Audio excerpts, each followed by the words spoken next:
মানে বন্ধ রাখে। যদি অটো ভাষা মতো দিয়ে বলি যদি এটা দিয়ে দেওয়া হয় তাহলে এসএসসি আর জেএসসি যে নাম্বারটা ওইটা দিয়ে যা আসে আমাদের তা দিয়ে দেওয়া হবে। আসসালামু আলাইকুম প্রিয় এইচএসসি শিক্ষার্থী বন্ধুরা, আজকের নিউজ পরীক্ষা বাতিলের মানববন্ধন সারা বাংলাদেশে। এইচএসসি 2024 ওটু পাশের নতুন সিদ্ধান্ত আসবে, পরীক্ষা নাও হতে পারে। প্রিয় শিক্ষার্থী বন্ধুরা, যারা আমাকে বিশ্বাস করে ভিডিওটা দেখতেছো, চ্যানেলটাকে সাবস্ক্রাইব করো, একটা লাইক করো এবং কমেন্ট করে জানিয়ে দাও কে কোন বোর্ড থেকে দেখতেছো। আমার এই ইউটিউব চ্যানেলে আমি বলছি অযথা কোনো ভিডিও আপলোড করি না। যখনই তোমাদের জন্য কোনো সর্বশেষ আপডেট পাই পরীক্ষা বিষয়ে তখনই কিন্তু আপলোড করি। তুমি আমার এই চ্যানেলে ঘাটাঘাটি করে দেখতে পারো, আমি শুধুমাত্র তোমাদের পরীক্ষা নিয়ে কাজ করতেছি বর্তমানে। ঠিক আছে প্রিয় শিক্ষার্থী বন্ধুরা, তোমাদের পরীক্ষা নাও হতে পারে। হ্যাঁ, আমি কেন বললাম এই কথাটি দেখো, অলরেডি আমি ব্যক্তিগতভাবে তোমরা আমাকে অনেকে লাভ করেছিলাম যে স্যার আমাদের জন্য কোনো একটা ব্যবস্থা করেন। আমি আমার জায়গা থেকে একটু পাশের সর্বশেষ সিদ্ধান্ত কি আনা যায় কিনা।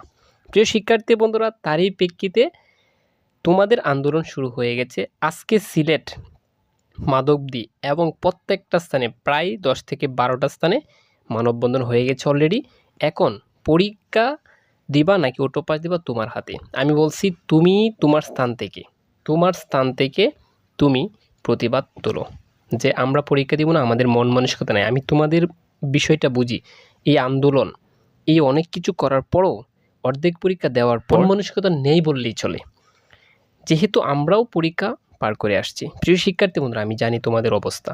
এখন চাচ্ছ যে কমপক্ষে তোমাদের ভালো একটা মার্ক দিয়ে যেন পরীক্ষাটা স্থগিত করে তোমরা যাতে বিভিন্ন কাজকর্ম করতে পারো এবং ভার্সিটি প্রিপারেশন নিতে পারো। প্রিয় শিক্ষার্থী বন্ধুরা, সর্বশেষ পর্যন্ত আমার দেখে দিব, এটাই হচ্ছে তোমাদের সহ আমার প্রতিজ্ঞা।